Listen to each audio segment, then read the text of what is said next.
So for today's video vlog nga mga ka-alpha, ipapakita ko nga yung proseso kung paano nga pala nire-retread itong mga thread ng tornilyuhan dito sa swing arm. So kakapalit kasi natin na lost thread siya. So nawala na yung thread, ayaw nang kumapit yung tornilyo natin. So nandito tayo sa machine shop and ipapa-retread natin itong mga ka-alpha. So ito yung tambutso natin, kinalag na. So dalawa yan mga ka-alpha, bali 300 ang isa, so bali 600. So ito ay re-retread na ni kuya. Tapos ay pati na pati natin 760 nun.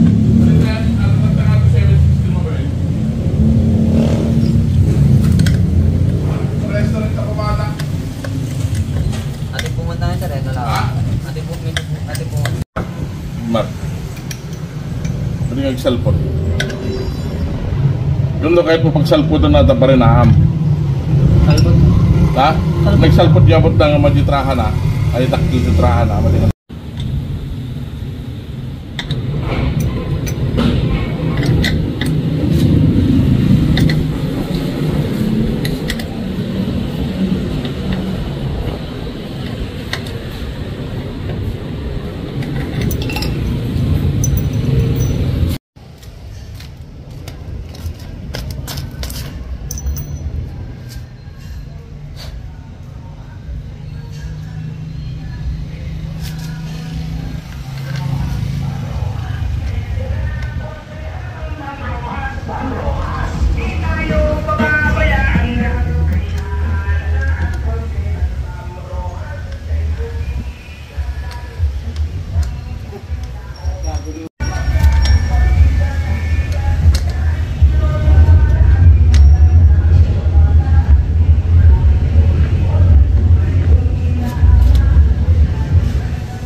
Nagtatanggal din kayong naputol na tornilyo kaya?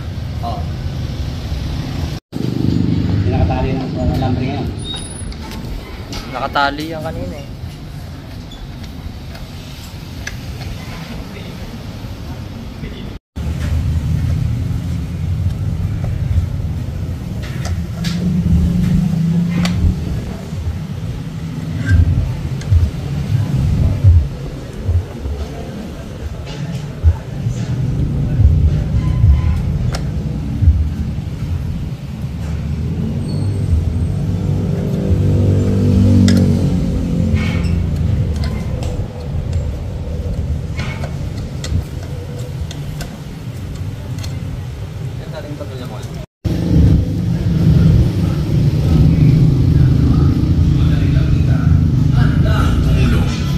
Sa baba nawala eh, nalaglag.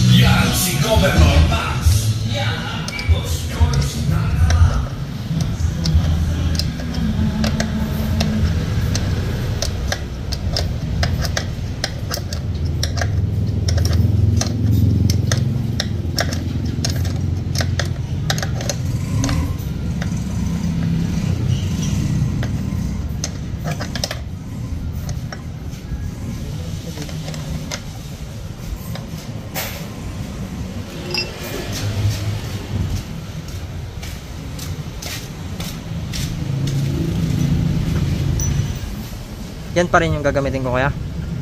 Diba sa baba to? Babatas yan eh. Dito sa taas. Ito konti lang, no? Sa dulo lang yata eh. Nakahaba lang sila sa straight. Sa bungat lang. Ay malit lang. Ay dyan lang, di siya sumagad no?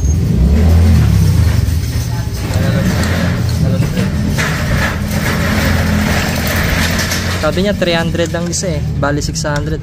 Tinatawaran ko nga kanina. May bawas pa yan no? Hindi kaya no?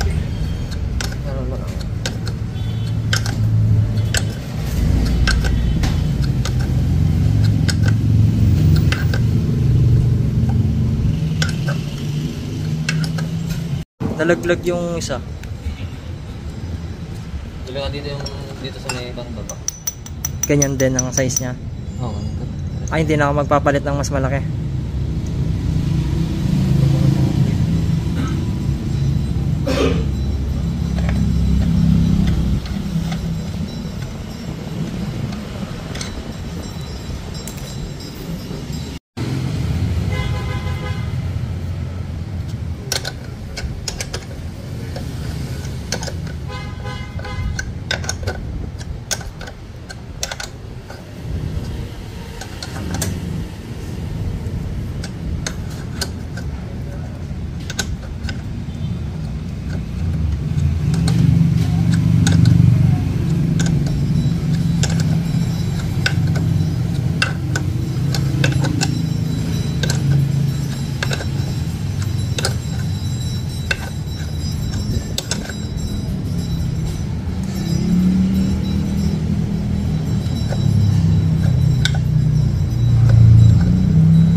So dito nga mga kaalpa, no, kakauwi natin na retread na siya.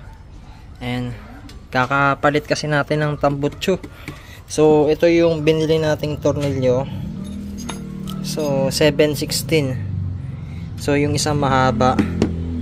Yung isa naman mahaba ng konti dito sa stock natin, no. So di ko kasi alam mag-retread, kaya dila na natin to sa machine shop. So bali yung pang thread na gamit nila, pang magaspang. So nakita nyo yung thread nya, malalaki yung pagitan, compare dito sa stock. Ayan. So iba na siya. Ayan, no? So ngayon ikakabit na natin sa taas to.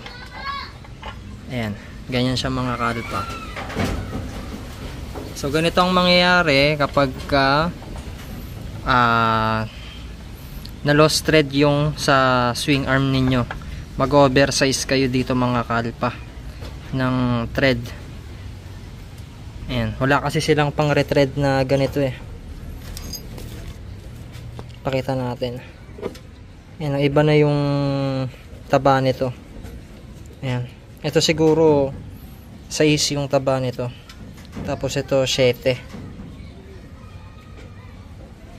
Mga kalpa, pakita ko lang yung dating tornilyo, yung stock na tornilyo ng swing arm natin.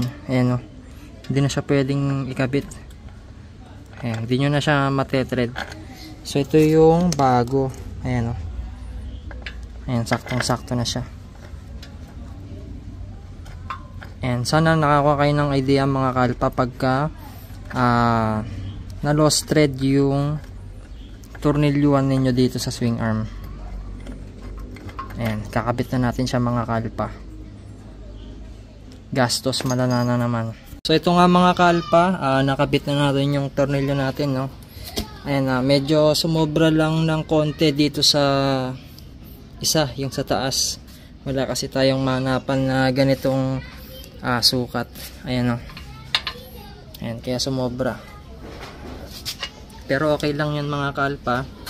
Ang kagandahan dyan, sagad na sagad talaga yung thread nya, wala nang kalaglag to.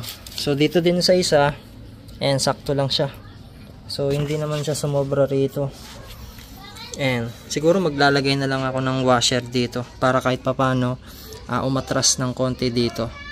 So dito wala nang problema. Ayan, kaya na lost thread yan. Minsan kasi mali yung pagkakalagay natin sa tornilyo. So yung iba ang ginagawa kasi kahit pumasok na, hindi siya diretso.